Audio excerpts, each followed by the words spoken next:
はい、それでは今日も農園通信行きたいと思います。土曜日です。今日は6月6日。今週もコメントたくさんありがとうございました。またヤギのところからヤギが落ち着いております。はい、ぶどうの様子。これが長野パープル、先っぽをちょっといじられたんですけど、なんとかいろいろ伸びてきましたね。すげえ伸びてきた。でこれ多分大木のぶどうですね。大木で、これが BK シードです。でかくなってきたぜ。よし、もうちょっとで上まで届く。そして今週この部屋が収穫になりました。収穫になって今片付けてます。でちょっと間明かしてからまたすぐ植えます。いつもここで1個メロンを見せてたやつがこんな感じです。3キロになりました。大きい。これでね、多分今からもぐっつうか植えたやつは8月の盆明けぐらいの収穫になるんで、そっから10月ぐらいまではちょっと稲刈りとか忙しいんで、ちょっと間空け目でやっていってます。ここは明日植える。もう成果系ですね。一番うちで硬い種。そしてここは生産中。今日でよく水が切れたと思います。今日で4日目かな、水を切って。もう明日戻します。よく切れた。でだ、早めにいろいろどんどん紹介していってコメント返しに移りたい。お、しおれてる。苗しおれてるぜ。おーい、嫁入り大きくなった。ジャックフルーツね。これもね、もうだいぶ大きくなった。これから動画作りますが、これがあれですね。お、やばいやばいやばい。水がないぞ。水がない。乾くと種が死ぬ。これがなんだっけ、マンゴスチンの種。マンゴスチン今ちょうど時期なのでいっぱい入ってきてるみたいで、おお、やばいやばい、熱湯が出てきてる。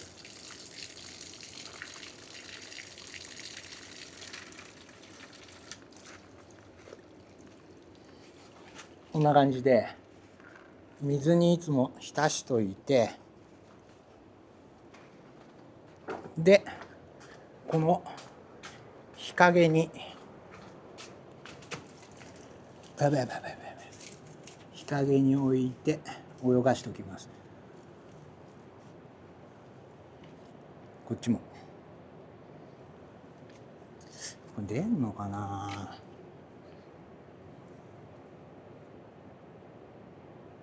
出てくれるといいんだけどね。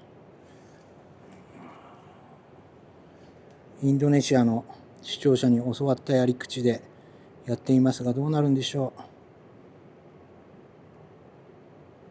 う。1ヶ月ぐらいかかるって言ってたんだよな、発芽で。まだやって1週間ぐらいだからね。これ巻くところの動画はまた今撮ってあるんで、そのうち上げますんで、そしたら見てください。はい。で、あと紹介しなきゃいけないのはこれだね。岡山からのメロン。すごい順調には来た。ただアザミウマ出たね。でもだいぶ被害抑えられた。ほら、これはうちのメロンで、これが岡山から来た夏1ですね。しっかり緩みました。これもちょっとうまく。で、こっからが夏4。いいメロンになってきた。これで紙かぶせればすごく良くなるのかもしれないけど、まあ見えなくなっちゃうからね。これがこっからがみやび。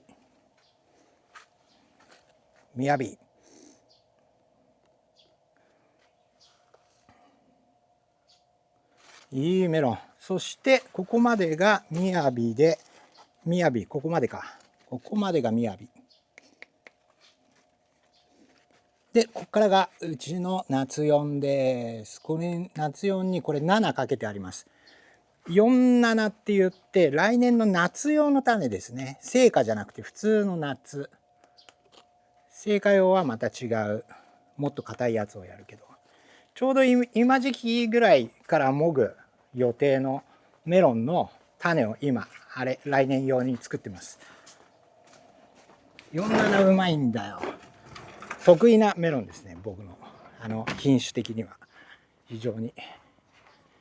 でここに F6 やってあります。 F6 はまた動画の方で見てください。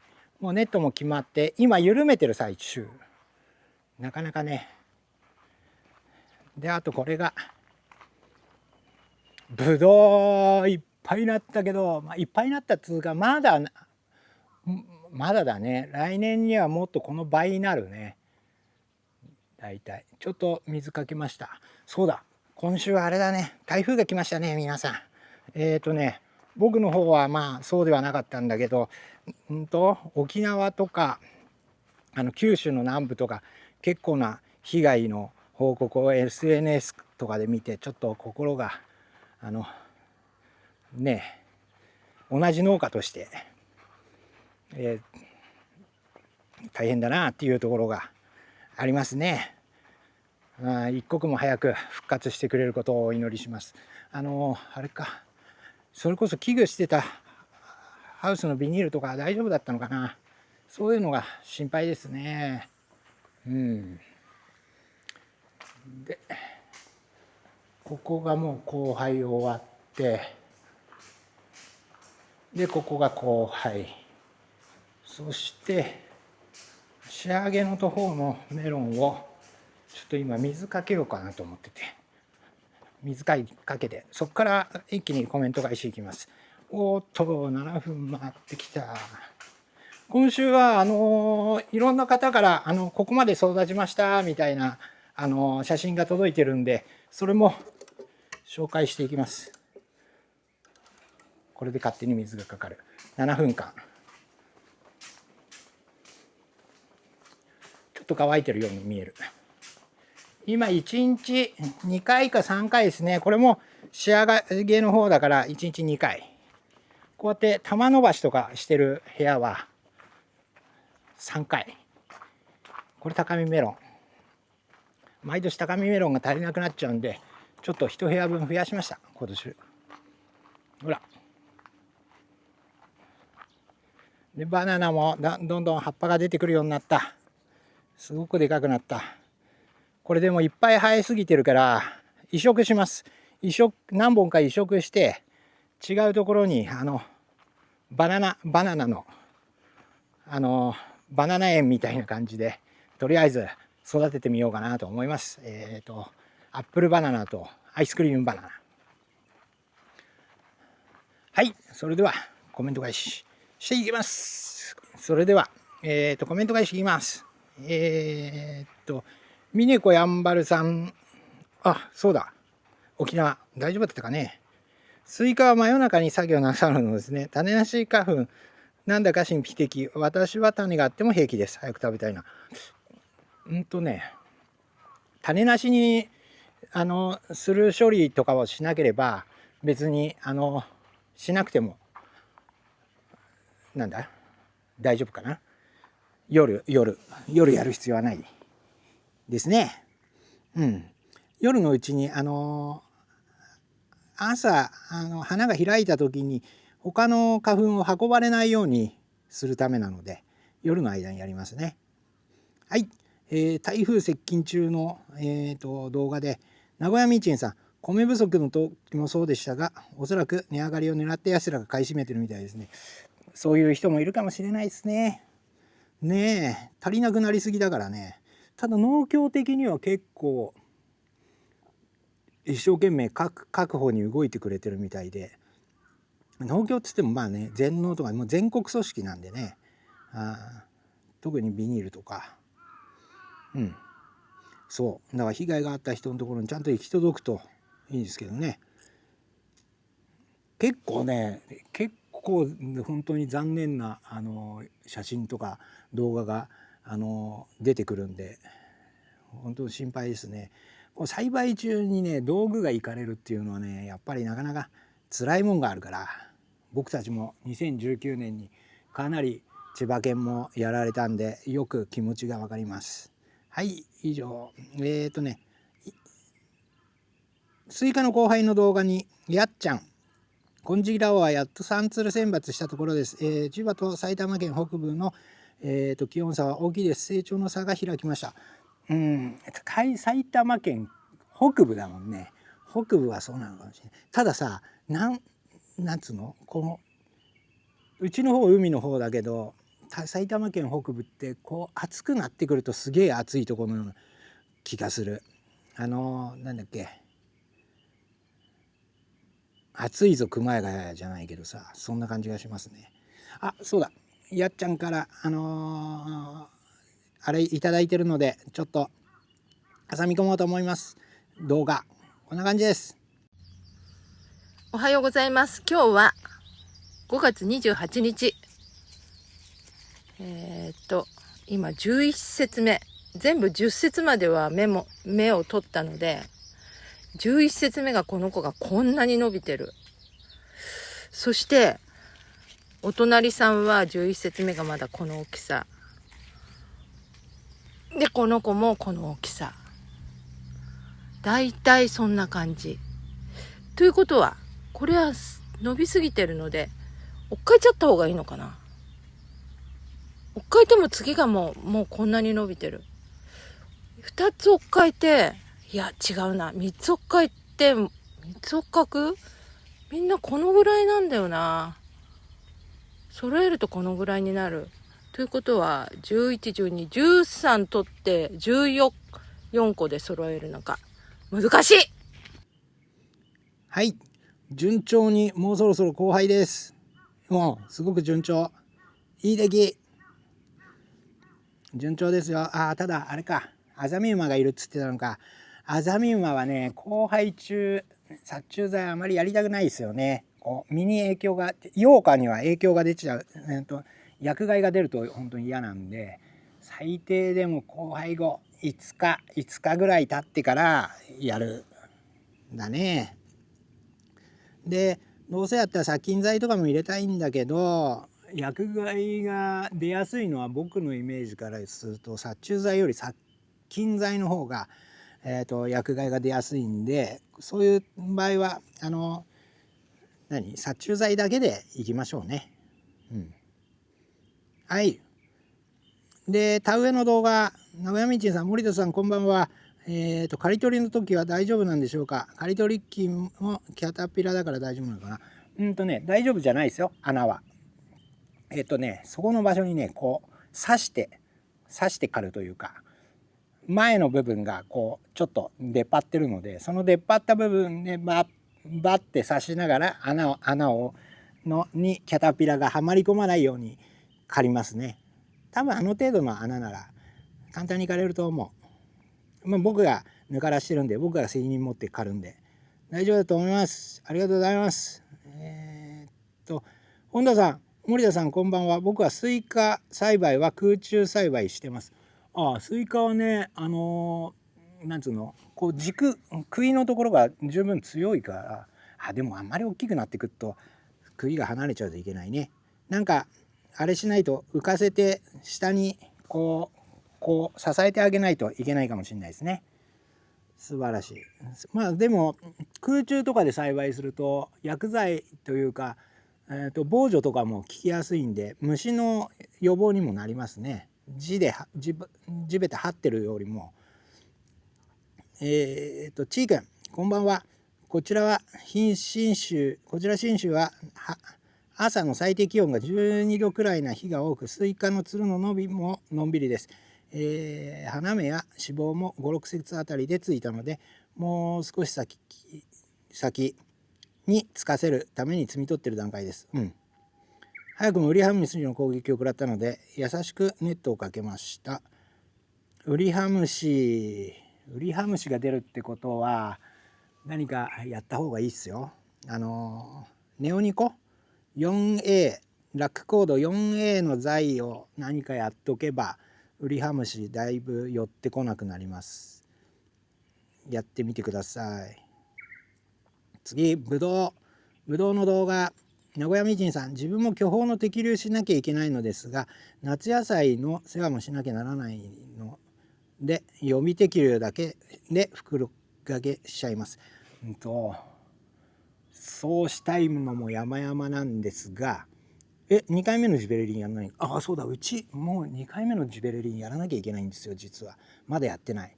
明日やります。今日ね、こんないい天気だとね、ジベ焼け起こすんで、やるんだったら夕方だね。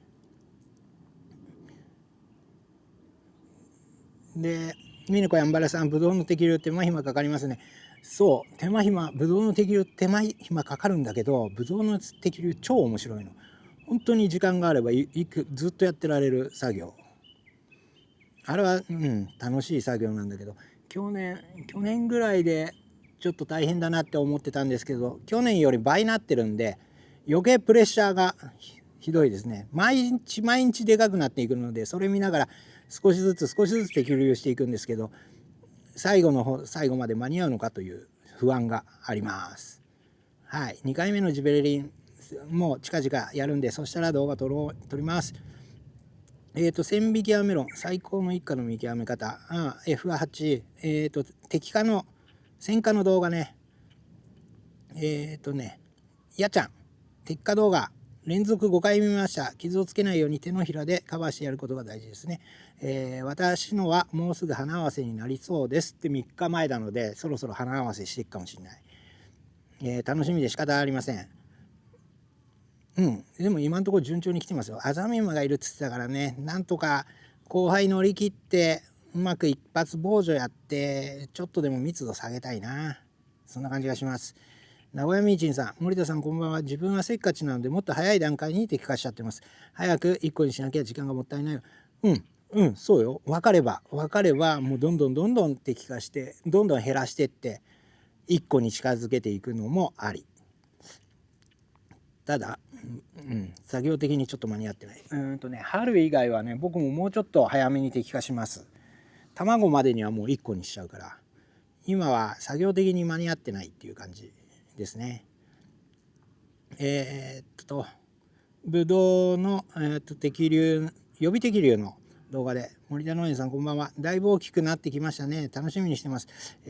本田さん、楽しみにしててください。ぶどう結構いっぱいになってます。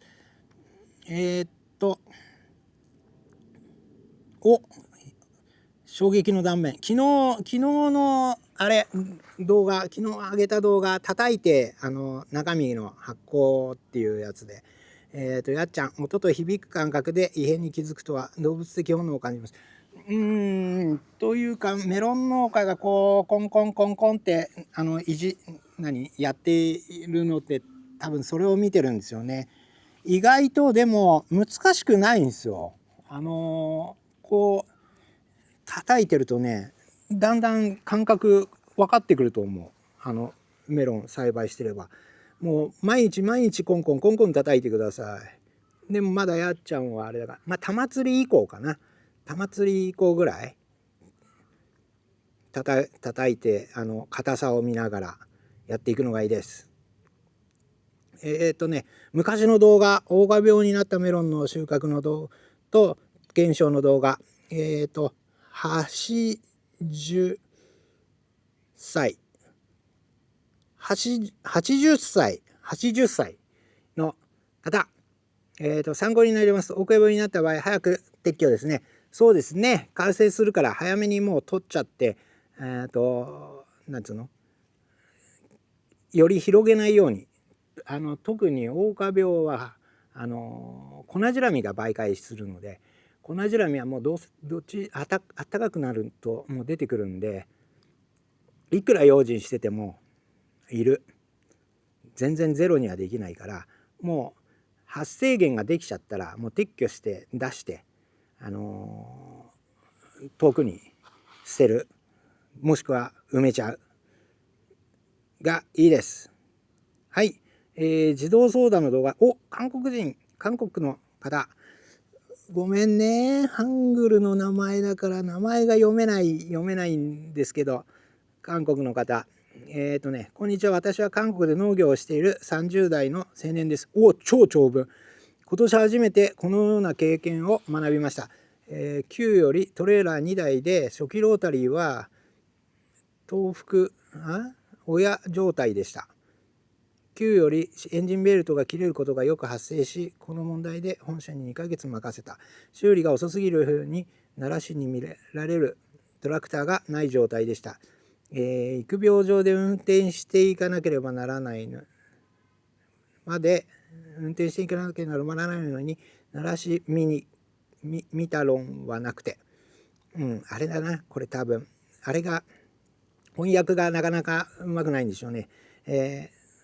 僕のね、私の判断でブルトーザーを呼んで、招致しようと呼んだら土が柔らかくてちょっと危険な水田になってしまいました。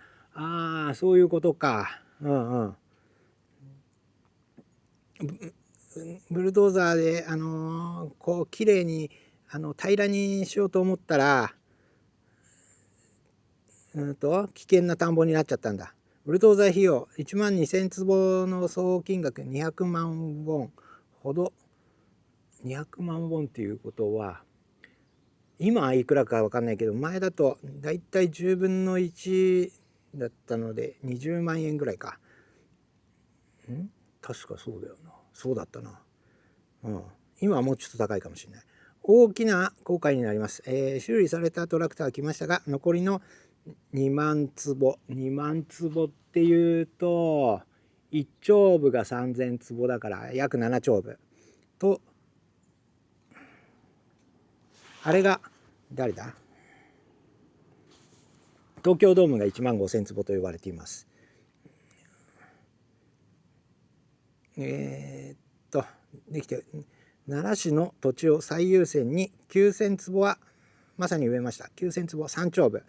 雨天候の影響で1500坪2畝で、遅く植えてしまいました。前日水を抜いて翌朝入った。問題が発生しました。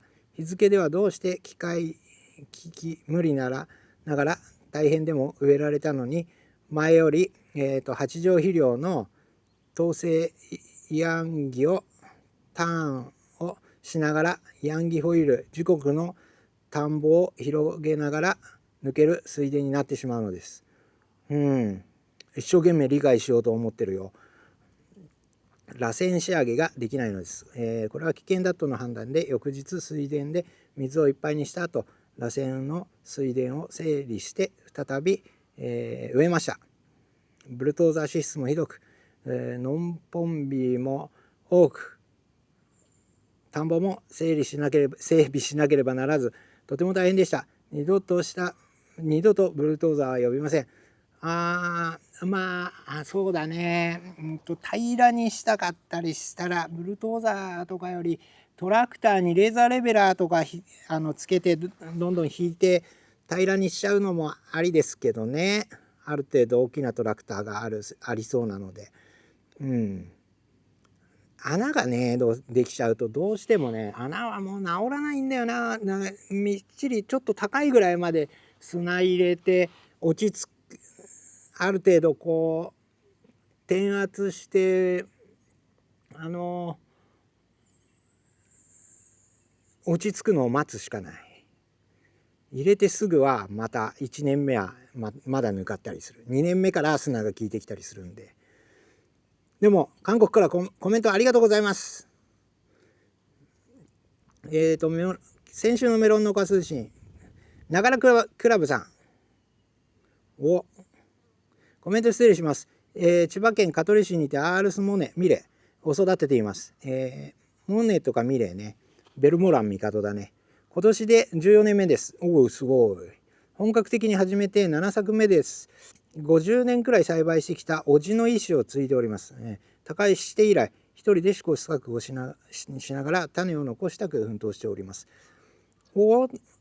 ミレーとかモネとかだとどういうことなんだろうな。自分であれかね、F1、F2 とかで選抜してきたのかな。そういうこともありえるね。昨年以来今年も5月6日から、12から15節結果し、ちょうどいい。ことごとく全滅です。原因がベルボラン・ミカードを担当に相談しましたが不明とのこと。天候は快晴続き。なぜかご指導いただけますと幸いです。かねてよりお邪魔して勉強したいとかねがね思いますが、お邪魔と思い今日に至ります。別の種屋さん曰く湿度が足りなかったんではないかとの意見。確かに換気をしすぎとかも。何かしらご意見いただけますと幸いです。想像できるのはあれだったらその様子がもし画像とかで残っていればうちの概要欄うちの LINE があるんでそこに写メを様子を見たいですね。見たいんですけどアールスモネとかミレーだでしょ。で換気今日もねそんなに湿度は高く感じないんだよ。だけど結構ガラガラに窓全部開いてます。ほぼ全開にしかまだこっちの側窓は開けてないけど大きい温室はもう脇の腰窓っていうんだけど腰窓も開けてます。で換気しすぎでもね全滅するとかってはないんだよな。ちょっと換気しすぎてちょっと成長が鈍るとかはあるけど全滅っていうのはいかんな。ということは全滅だから感染症とかではないと思うんだよね。例えば CCYV 体力硬化とかもうそれだったらもう症状も出るしあと虫が連れてきたものとかではない。であとは菌だね。菌つるがれ病とかつるがれ病もまだそんだけ若くて換気が効いてるぐらいだと湿度が抜けてるのでつるがれ病もそう簡単には発生しないような状況だと思うんですけど一番ね思い当たるのがあれかもしれないですね。根っこの病気土で作ってんのかなプランターで作ってんのかな何か分かんないけど地面で一番枯れるんだからやっぱり根っこの病気かもしれないですね。モネとかミレーだとはちゃんとにフザリウムの耐病性はついてるはずなのでフザリウムではないでしょ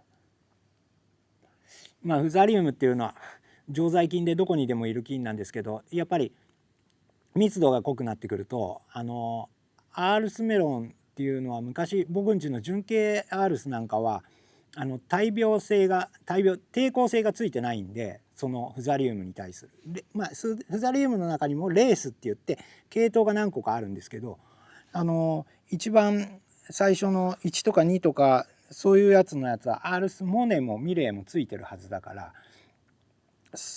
フザリウムではないんだと思う。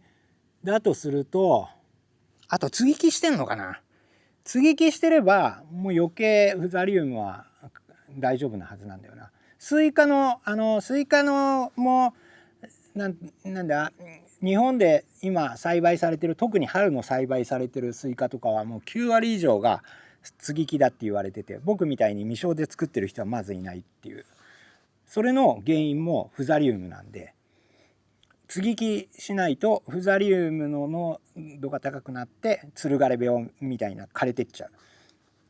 でフザリウムは高温になってくる暑くなってくると活動が鈍くなるんで夏とかはそんなに心配がいらなくなってくるのはくる。だからフザリウムじゃないんだとすると根っこで黒点根腐れかもしれないですね。黒点根腐れ病。黒点根腐れはあれが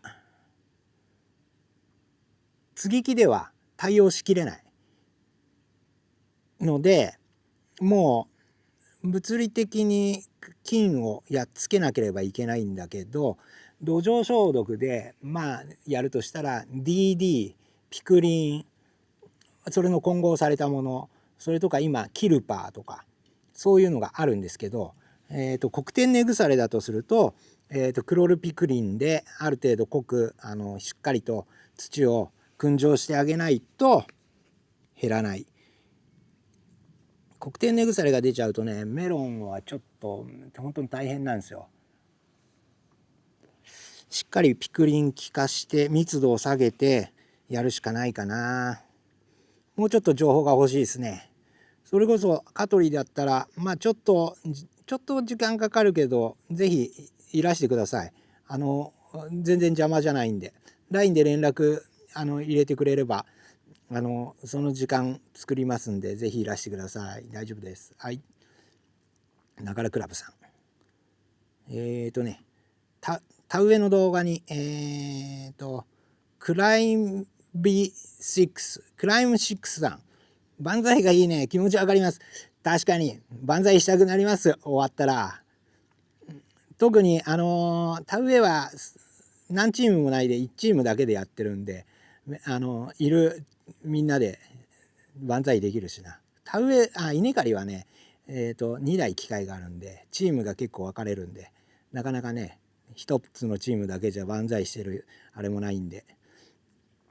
ブドウ栽培の動画インドネシアからファイヤーファイターさんがたくさん絵文字くれてます。ありがとうございます。田植えの動画そうだね、山本秀夫さん、いい機械使ってもこれじゃ確かにね。そうだからこれ最後だったのよ。この田んぼもう普通に前走ってるだけで行っちゃうからね。もうこれ機械の問題じゃないね、田んぼの問題です。はい。千匹やメロンの動画、メロンの葉がふさふさした緑色になるのを見るのは本当に嬉しいですね。インドネシアの方だこれ。ペマドングアンガーさん。ペマドンアンガーさん。ありがとうございます。そう、緑にね、しかもちょっと淡い緑じゃないでしっかり緑になった葉っぱで行くのが大事ですね。1時間で井戸掘りの動画、太郎さん、この方法で何メートル掘れますか。現在15メートルを手で掘っています。地獄です。助けてください。15メートルはいけないな。パイプが立てきれないんだよね。それこそ8メートル先っぽに紐をつけといて、パイプの吸管刺すやつ紐をつけといて、紐を引っ張ってもらいながら立てて、そのまんま近くに置いとけるようにして掘ってったら、そこにそのやつをスッてすぐ刺せるような状態にしないと、ちょっと難しいので、普通にちょっと掘るんであれば8メートルですね。15メートルすげえな。っていうかどうやって掘るんだ。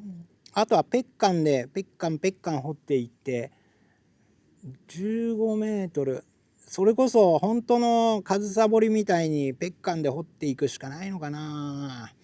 どこなんだろうな。結構水源が高いところなんでしょう。助けたいんですけどね。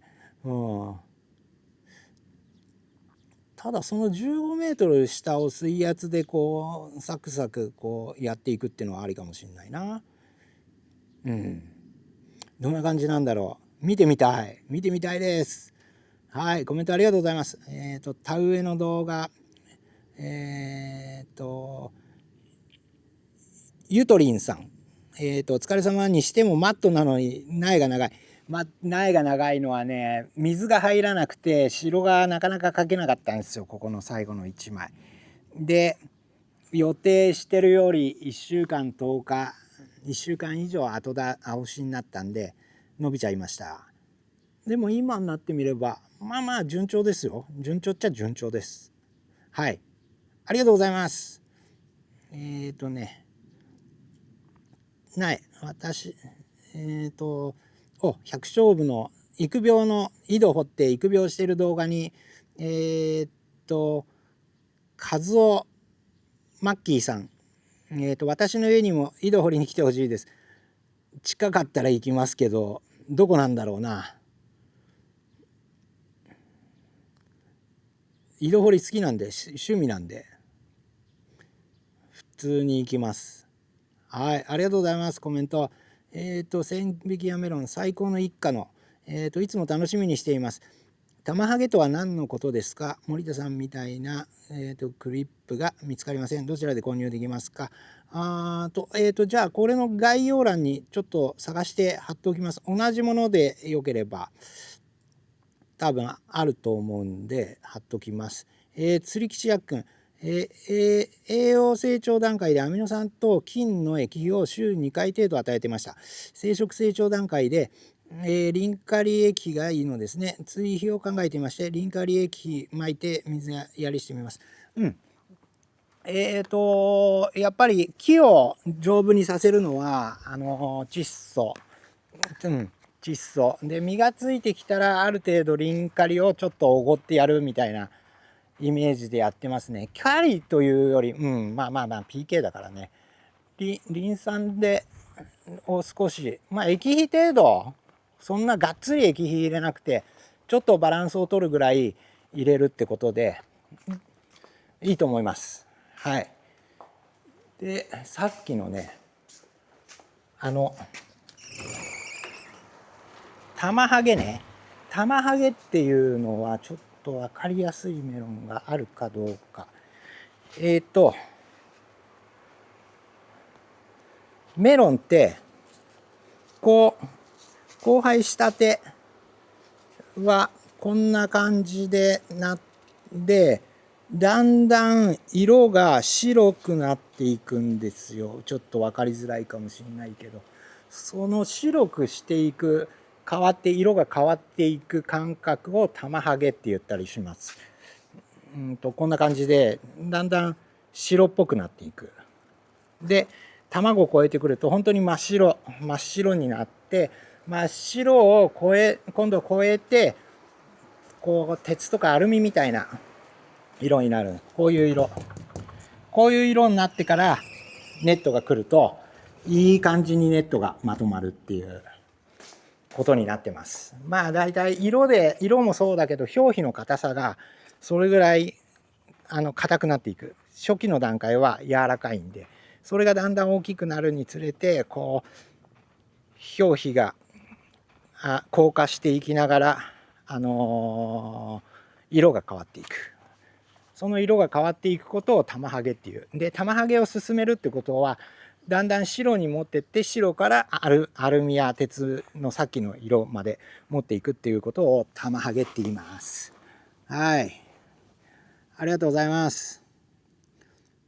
田植えの動画、セアチャンネルさん、苗が長いですよ。長いんですよ。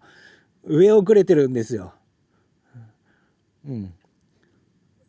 いやそうだね。その次三太郎さん、沈むところが分かってて頭から突っ込むなんて違うんだよな。これね、片っぽもうちょっと向こうだと思ってた。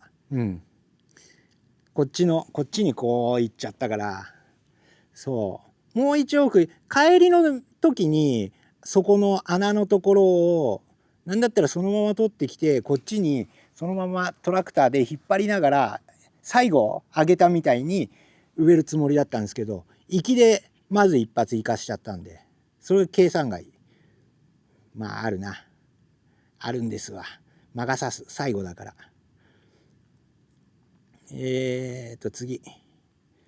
三太郎さん、コメントありがとうございます。で次、衝撃の断面高くだけで、昨日上げた動画、グルーブさん、ゴッドハンドですね。ミネゴやんばるさん、私は発酵したのが好き。発酵したら結構ピリピリくるからね。なんだったら発酵しないように切ったやつをしっかりと柔らかく追熟させたやつが多分好きなんだと思う。でゴッドハンドっていうより多分分かる。グルーヴさん育てながら叩いてるとだんだん分かるようになってくるんですわ。そんな難しくはないと思う。名古屋みちーさん、森田さんこんばんは。アールスロイヤルの F2 は完全な路地なので台風の影響で陽角傷上げになってしまいました。ちょっと傷がついても別にネットがあれするだけでそんなに内容に影響がないんで、自分で食べる分だったらそれもありで育てていきましょう。で叩く動画で中身を見抜く、発酵メロンね。発酵メロンの動画、猫さん、いやーすごい、手がすごいのもあるけど感覚が繊細な音も楽器みたいです。みんなねメロン農家コンコン叩くんですよ。それを見極めたいから。本田さん、いい形のメロンなのに本当にもったいない。確かにもったいないです。なので時期にしっかり緩めてあげてください。メロンを切るまで糖度などがわからないので緊張しますので、特に一発目のメロンを切るときはどうか甘くあってくれと思いながら切ります。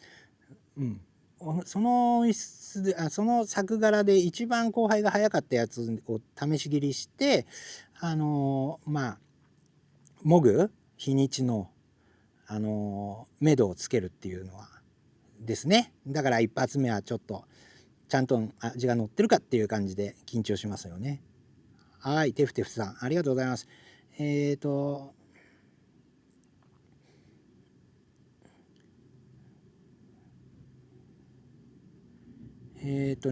ロイド注意。やっちゃんすごく綺麗な玉になっていますね。葉っぱの注意点や交配後9日から12日の大事な管理時期承知しました。現在交配真っ最中です。昨日のちょうどやっぱり交配だ。アザミウマがわんさか出てきててんてこまいです。まだ防除したくないね、交配中はね。でもすげえゾウゾウしてくるんだよね。なんとか退治したいんだよね。そこはちょっとね葛藤ですよ、葛藤。だからやっぱり交配前、影響がない交配前の時に一回ビシッと虫対策して交配に進むようにはしたい。それを多分僕動画の中で言うのを忘れてたな。今度からそれもちゃんと言うようにしよう。で叩くだけで中身を見抜く動画で、イピカイピスさんお疲れ様です。本職の技術とはすごいものですね。いや多分イピスさんも今回の栽培でどんどん叩いていけばなんとなくわかると思います。はい。でそうだ、イピスさんからも写真届いてます。こんな感じです。金色ラオウもあります。どんどん大きくなってる。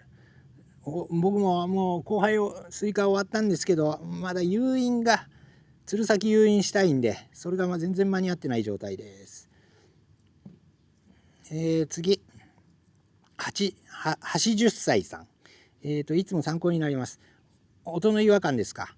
黄金の手ですね。いや多分わかるんですよ。多分わかると思います。ちーくん、ここまでドンピシャ出すと引きます。俺がプロなんだなと感心するとともに驚きが隠せません。そう発酵はねどうしても嫌なんでね、やっぱりなんつうのかな、あれになるというか。で伊藤ファームさん、いつも勉強させていただき感謝しております。森田さんの身長ひしひしと伝わります。手のひらにビンと響く振動、毎年恐怖です。いい表現かもしれない。本当にビンとくるんですよ。なのでそうですね、ビンって感じ、本当にビンって響く感じだな。でさっきのそうだ、やっちゃんのところで玉焼けね、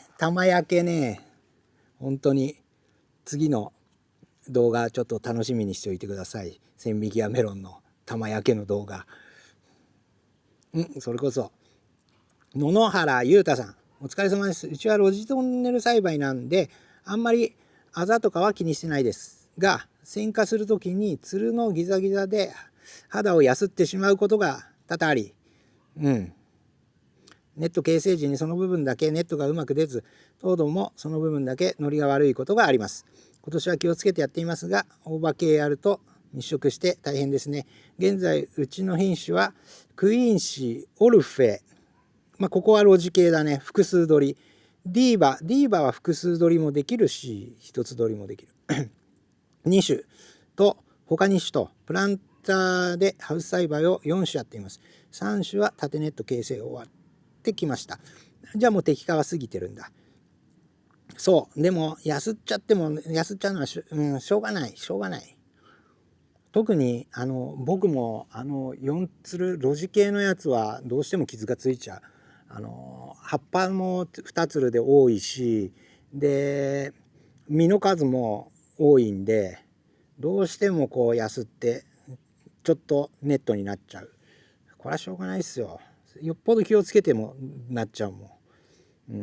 一家取りの方がまだこう空間に猶予があるんでより気遣えるかな。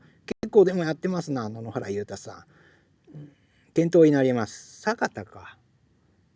クイーンシーは坂田じゃねえな。植木か。オルフェ。クイーンシーが赤でオルフェが緑ですね。ディーバも緑。高糖度ディーバうちと一緒。うちのやつももうそろそろあれか、あれで今皿引きやるんで、その動画もちょっと撮って途中もうネットが完成してきてるんで、それのことも報告しながら、ロジメロンも今週中に1本動画撮ります。そして今日最後、そうだ、さっきのね叩いてる動画、あれよくまた見てもらえるとあれなんですけど、ちゃんとに最初のところに切り抜きでちょっと引きの動画入れてあるんですけど、そっから最後まで一回も編集してないですから、まさにあるがままでやってるんで、いいとこ取りとか一切してないんで、多分編集が入ってないのは多分切れ目とかが動画にないんで分かると思うんですけど、そう一本ちゃんとにそのまま続けてノーカットで撮った動画ですよ。はい。で最後、にゃんこ猫さん、ぶどうの動画。今年も加水がぶどう取り場の食害になってしまいました。ぶどう取り場って青虫だね。去年は早々とプロぶどう農家のように先端4センチぐらいにしてたら全滅してしまったので、今年は花切りせずに置いて食べられた実を落とすようにしました。だけど今度は生き残った実を落とすのが惜しくてできずにメモリ中です。この後袋かぶせますか？ジベレリンもう一回やったら袋かぶせます。かぶせるし、その前にまた殺菌、黒糖病とかの殺菌剤一発、あとは虫何か一発入れてあげて、ブドウ取り場もネオニコ系やっとくか、もしくはコルトとかあっちの蝶々に効くやつやっとけば大体大丈夫だと思いますけどね。これ適流どんどんやって、これはまだ今から適流。ここらは少しだいぶ落としてきたけど、ほらだいぶ大きくなってきちゃったから、これもう今日本当はやりたいけど、こんなに晴れちゃってるとジベレリンの陽気じゃないからね、これなんかまだ今からですよ。ここがいらねえ。これハサミ使わないとダメだ。これバランス悪い。これ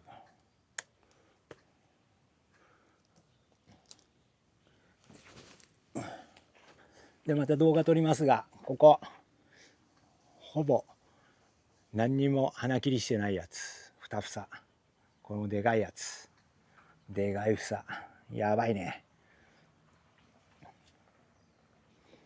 ここいらだけでもうこれ一気に 2回目やっちゃう。全部遅いやつがここいらあたりかな。これか、これが遅いやつ、これとこれが一番遅いやつ。もう2回目いっちゃう。一気にやる。ジョボジョボつけるだけでっていうやつを今週やっていきます。そして一通り千匹屋の動画とぶどうの動画とロジメロンの動画、これは今週中に1本ずつは何か上げていきたいんでやっていこうと思います。結構編集とかしないつもりだったんだけど、なかなかねちょっと動画いじってるとすぐ時間が経っちゃって、なかなかね作業もあれなんで、はい。で多分もう天気がちょっと週間天気とかがちょっと悪くなり始めてるんで、また梅雨近くなってくると思う。梅雨が来たりすると思うんで、ブドウも早めに殺菌剤一発入れといてやって、2回目のジベレリン、それとメロンの収穫が1回終わったんで、明日メロンを植える。やることがてんてこまいです。はい、お互い春のこのいい陽気で農業が皆さん忙しいと思いますが、頑張ってやっていきましょう。はい、50分回っちゃった。はい、また今週も動画よろしくお願いします。また見てください。もしよかったらグッドボタンをください。チャンネル登録いただけるともっと嬉しいです。ありがとうございます。